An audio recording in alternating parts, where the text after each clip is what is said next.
Имало едно време, има и сега, хора, наречени шамани. Те обаче не приемат думата шамани, наричат себе си лечители. Вярват, че молитвите и желанията се материализират и затова предупреждават да внимаваме за какво се молим. За тях търпението и благодарността са висши ценности. Не насилват нещата и използват оптимално това, което имат. Никога не бързат за никъде. Припряността е непозната за тях. Казват, че най-важното е да следваш сърцето си. Само тогава няма от какво да се страхуваш.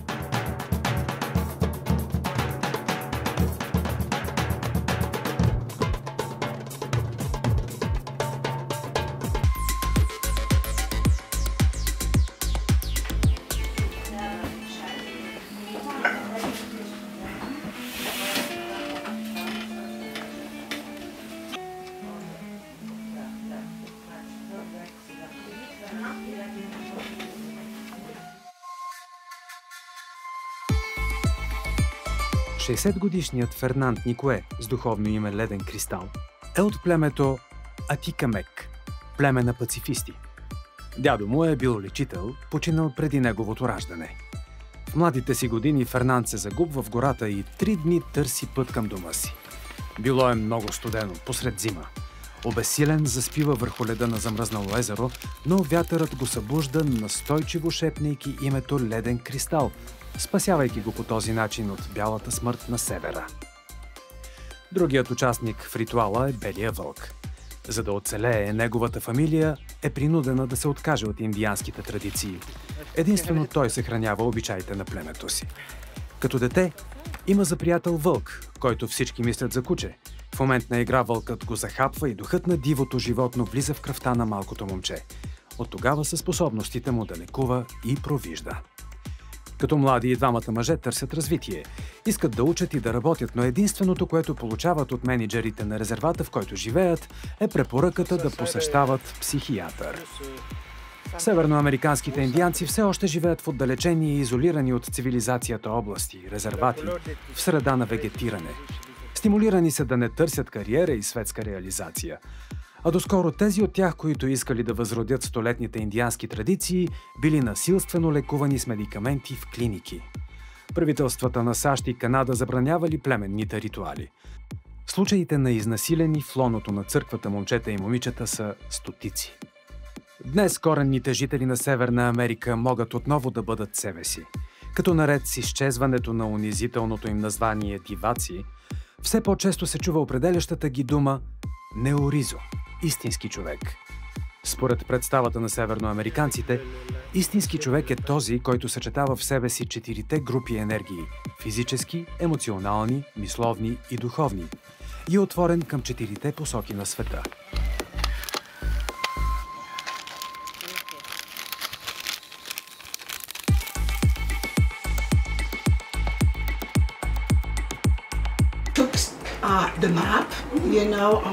Светът е кръг с 4 посоки, 4 тотема и 4 цвята. Изток – орел и червен цвят, запад – мечка и черен цвят, север – костенурка и бял цвят, юг – вълк и жълт цвят. Трябва да съчетаваме и 4 цвята, за да сме здрави. Това са и 4 цвята на човешките раси. Като всяка раса отговаря за определен елемент – земя, вода, въздух и огън.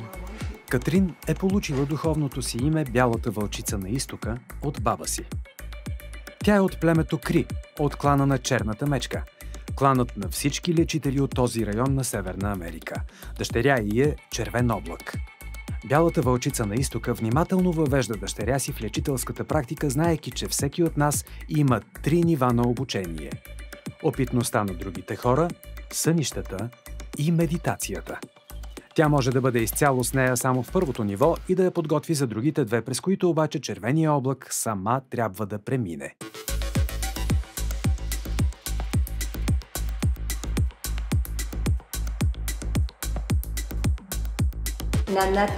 Нанатасис. Дядото на Нанатасис е дал духовното й име Колибри.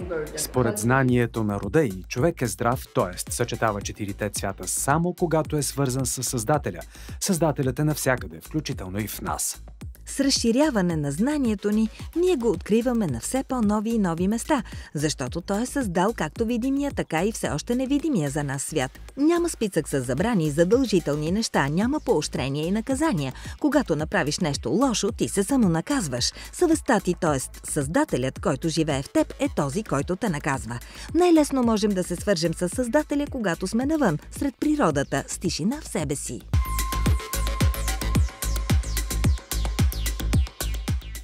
И летела пеперу давай додоле, дай Боже дъжд. Летела пеперу давай додоле, дай Боже дъжд. Навън сред природата търси връзка с Създателя, с Бог и мюсюлманина Салам Масиха. Той е от Северен Ирак. В името на Бога, вечният, милостив и всеблаг. Няма нищо друго освен Него и извън Него. Той е началото и краят. Той е навсякъде и вечно бдящ над всички и всичко. На Него принадлежи видимото и невидимото. Само по Негова воля се случват нещата. Сега, преди и за бъдеще. В Негово име. Това е истина. Дай Боже дъжд, дай Боже дъжд.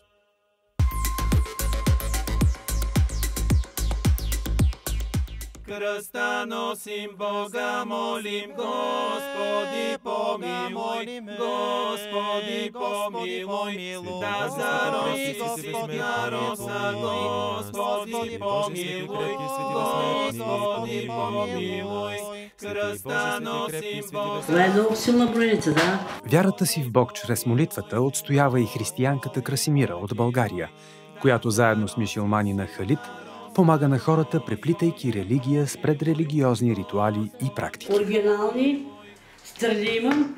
Ето страните. Това всичко е оригинал. Аз гледам почти 20 години. От 99-та година съм почнала да гледам, но при мен има родово. Баба, прабаба, аз съм трето поколение. Това е от Господа. Аз съм родила 7 дете на майка ми. Отвътре ми идва, да. Значи, примерно, каза на човек, ти няма да пътуваш днеска или трябва да пътуваш. Значи, съпадеш палеца, катастрофа или това, който му е слушал, но отвътре ми идва това нещо. Просто това е, как ти кажа, интуиция.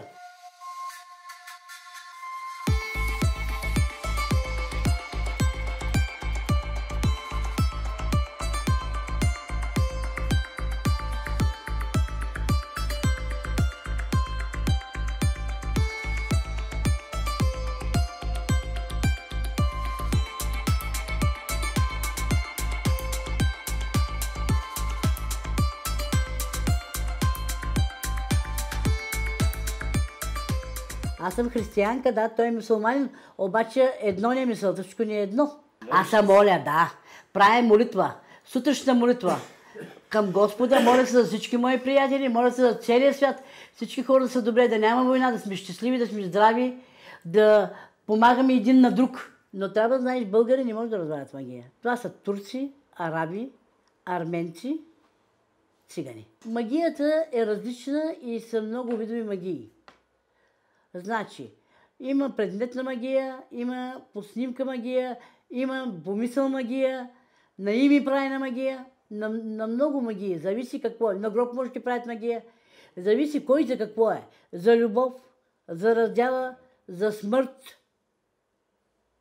От цял свят хора идват, от чужбина хора идват, с преводачи хора идват. Въобще, аз не съм мислила, че гледам, не съм знаела.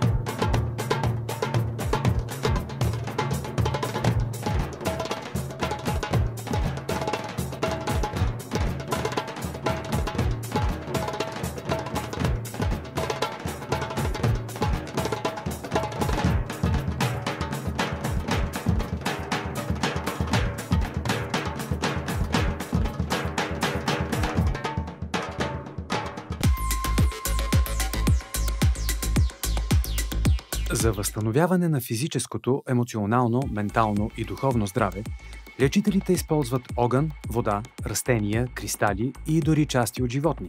И днес, според традицията, може да убиеш животно, но само ако преди това си изпълнил специална церемония по свързване с духа на животното, на която си поискал разрешение и извинение за това, че ще го използваш за лечение или за храна.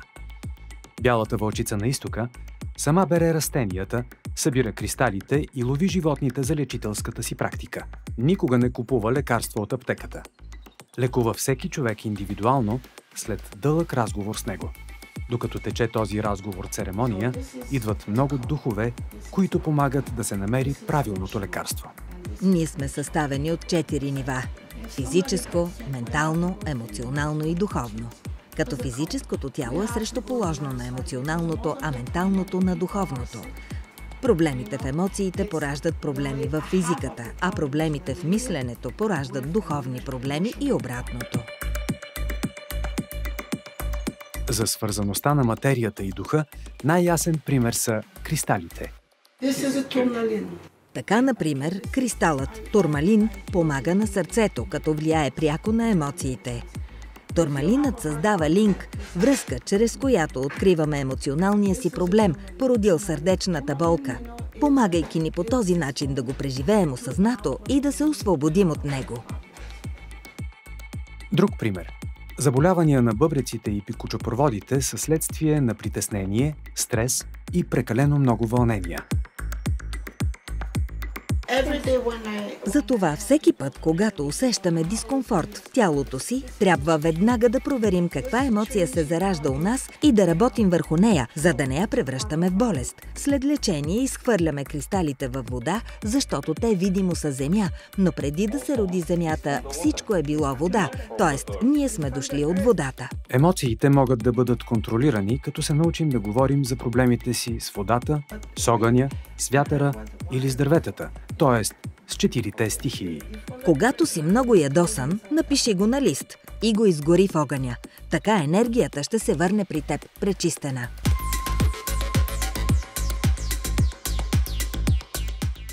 Кръста носим, Бога молим, Господи помилуй, Господи помилуй, да зароси Господна роса, Господи помилуй, Господи помилуй.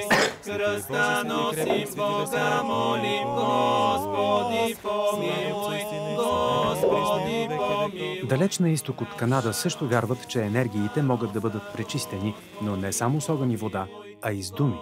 Молитвени думи, изречени от посветен човек. Както ручи водата, така да ручат дъждовете. Да пораснат нивите, да са пълни хамбарите. Хамбарите и кошовете. Завърти се пеперудо, да се въртат облаците. Пресейте я с ситото, да е сита годината. Напълнете и турбите. На границата между просветлението и измамата, някои хора могат не само да трансформират енергиите, но и да погледнат отвъд видимото. Да, дай ми дясната с ръката. Дай сега. Спи. Така, тук. Да, днеска голям филм правим. Ние сме луди филми. Ти ходиш ли на църква въобще някога? Колко понякога? Значи, слушай ми съвет. Руската църква ще отидеш. На Свети Серафим. Каквото желание имаш, го написваш и се помоли какво ще стане. Всичко ще стане, което искаш. Аз като заминавам за Египет, винаги през Сръбската църква минавам и така заминавам на граница. Сега, да видим. Значи край море, до море си най-добре. Да, ти трябва да живееш до морето, край море, моето момче, да знаеш. Пари на пътя ти, напред-назад ходиш. Къде ходиш напред-назад, не те знам. Значи, много интересна работа. Голям късмет имаш, обаче ти се отстрани към нещо, което ти искаш. Какво искаш, не те знам. Подарък от съдбата имаш, нещо имаш някаква цел. Да, има моменти, много седиш вкъща, моето момче, да това вкъща седиш. Седиш и ти се излезе, какво и не знам. Трябва малко се обърнеш към емоции, към любов, моето момче. От 6 години си голям застой. Пълнеш от нерви. Ще може човек да пълне от нерви? Не ли пълнеш от гласа? Как да не? Слабеш пълнеш? Някаква любов си има отдавна, обаче ти не е сега. Това е отдавна нещо. Отдавна какво означава? Ти как разбираш? 3, 6, 9. 3 години, 6 години, 9 години. 3 месеца, 6 месеца, 9 месеца. Това е. Може и да е 9 месеца. Може бе, 3, 6, 9, това ти говоря. Че са 9 месеца. 1, 2, 6 или 7 души заедно. 7 души заедно, бе? 6-7 души заедно, да. Ние в момента сме заедно повече от 7 души, но това е друга тема. Повече карти нямам. Това е. Да ми няма повече души. Майка ти и ти си голям тандем. Значи, Един път се карат един такова, един път така, един път така. За да знаеш майките до тебе. Това е винаги от тебе майките. И много ти завиждат. Кой бе? Да вземеш да преградиш цялата къща. Да преградите цялата къща. Да прекадите. Да, виж. Цялата къща. Да преградите. Те много очи имат на къщата, много очи имат. Значи любовта му идва в работата. Такова става любовта, не знам, нещо емоционално в работа обаче, да знаеш. Или самата работа му дава любов, има нещо, което е такова, да знаеш. Трябва да имаш куче или котка. Животно. Имаш ли? Точно куче, котка му носи късмет. Пеперуда одеше и се Богу молеше. Масиха се свързва с Бога чрез постоянна молитва. Той знае, че където и да се намира по света и във всяка част от секундата с него е Бог.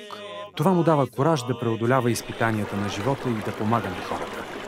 Масиха не използва билки, кристали или части от животни. Той вярва, че единствено думите, които изричаме в сърцето си, са най-добрият щит срещу болести и проблеми от всякакъв характер. И точно думите молитва са най-надежната защита срещу това, което хората наричат магия. Думите ни осигуряват най-надежната връзка с Бога в нас, което ни предпазва от среща с дявола. Господи, помилуй, Господи, помилуй.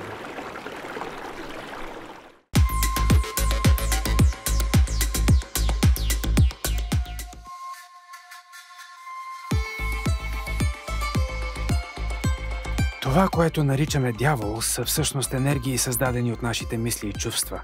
Те непрекъснато обикалят около нас. Понякога тези енергии се сгъстяват и може да бъдат видени. Северноамериканските индианци вярват в това, защото знаят, че всяко нещо има своя енергийна структура, дори мислите и чувствата.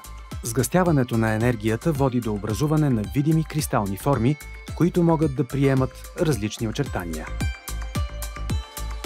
За предпазване от различни вредни енергии, лечителите на Севера са изработили множество ритуали, които съпътстват човека от люлката до гроба. При прохождането, например, както и при започването на всяка нова дейност, обуваме малкото дете или съответно големия човек с нови мокасини, които не трябва да са докосвали земята до този момент, и го пускаме да върви в очертан кръг. През първите 3 дни след смъртта пък не споменават името на починалия, за да не го върнат от пътя му в отвъдното. Вместо него казваме сина или дъщерята на еди кой си. В гроба слагаме негови малки неща, които го определят като какъв човек е бил. Никога не отбелязват деня на смъртта. Празнуват само рождения ден, като канят духа на починалия да се присъедини към тях, слагайки някакъв негов предмет на масата.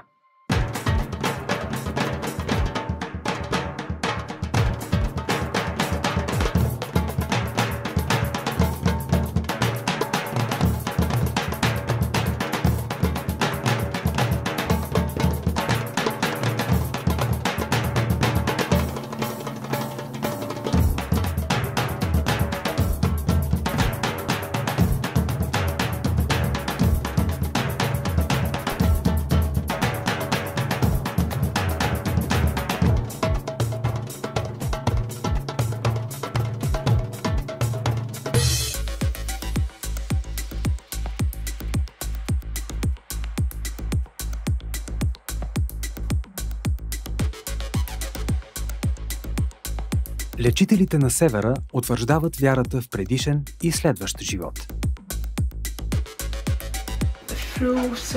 Чрез участие в различни церемонии, всеки може да види какъв е бил в предишния си живот.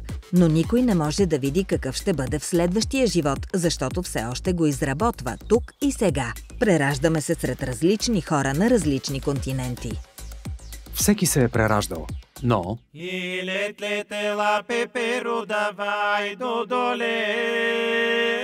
тъй като имаме много тела, физическо, емоционално, мисловно, духовно, не се прераждаме чрез всички тях. Физическото тяло е от Земята, а другите от звездите.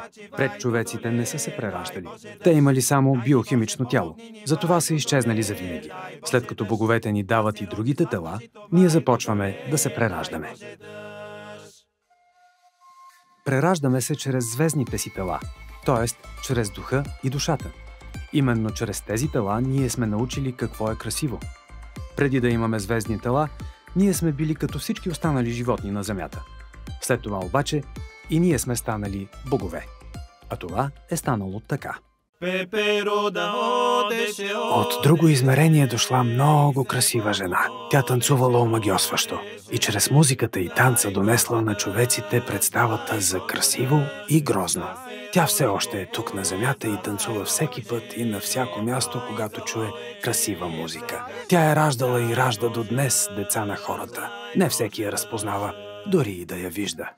Прераждаме се не само за да създадем нови хора, деца, но и за да родим нови чувства, мисли, творчески образи. Ако само раждаме хора, оставаме изцяло на физическо ниво.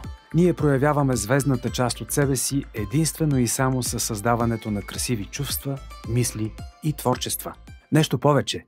Кръста носим Бога, молим Господи. Ние се прераждаме не само на тази планета. Преражданията ни в други светове обаче отново са с хуманоидни форми. Животните също се прераждат. Те имат свой път.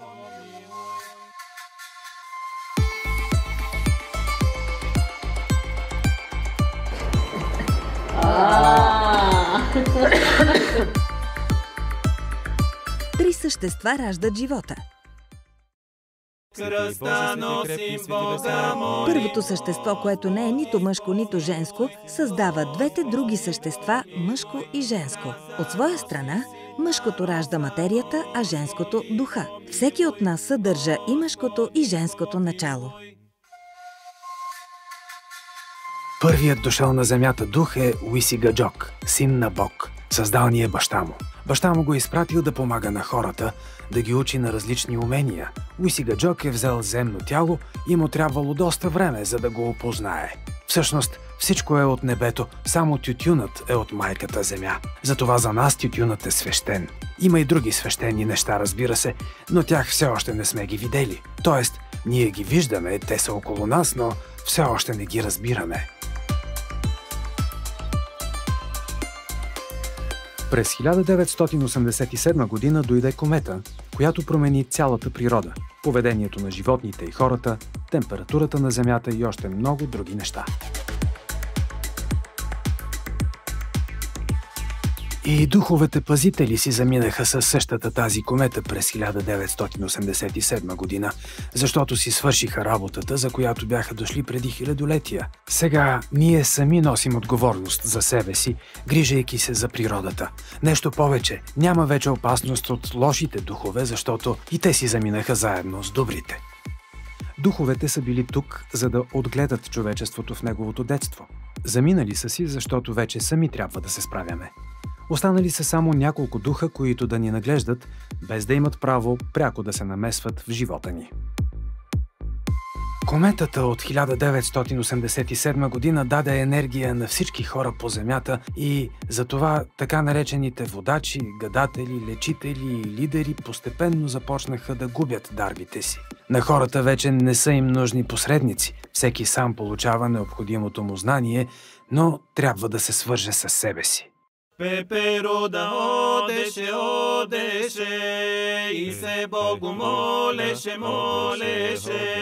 Дай Боже дъжд, да се роди кукуруз, да се роди жито, просолече ми е всекако. Дай Боже дъжд, дай Боже. Тези, които имат нужда от помощ, за да се свържат със себе си, могат да ползват различни способи, като така, например, темаскал, шатрата на изпотяването. Всеки трябва да се научи да разговаря с тялото си. Тялото е свещено и ние трябва да го уважаваме, като се грижим за него. Трябва да уважаваме вярванията на другите, да не ги оспорваме, защото всеки има своя индивидуална връзка с себе си. Всеки има свой път на развитие.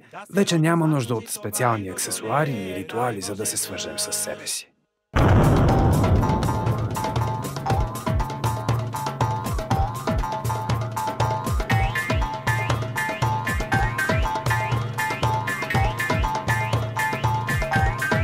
Шаманите, за разлика от свещенослужителите, не отделят човека от Бога и заобикалящия го свят. Те вярват, че всички ние сме едно цяло. като мисията на човека е да се грижи за живота. Само ако правим това при живе, ние можем след смъртта си да се слеем с там, откъдето идваме. Прераждаме се безброй пъти в различни образи на мъже и жени, следвайки тази своя мисия. Ако искате, вярвайте, ако искате, не. Но далеч и близо до нас има хора, които виждат света по различен начин. Имало ги е, има ги и ще ги има в една приказка за вярата. Приказка без край.